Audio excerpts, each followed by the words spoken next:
paso por tu puerta ni aunque me lo mande el cura, porque temo más a tu madre que a un toro de Miura.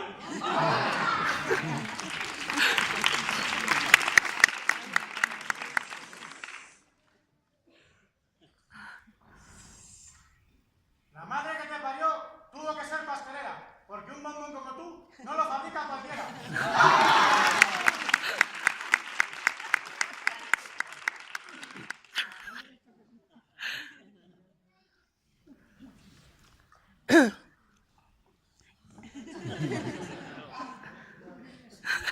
El otro día, cariño, me tiraste una flor. Para la próxima vez, sin maceta, por favor. ¡Ole!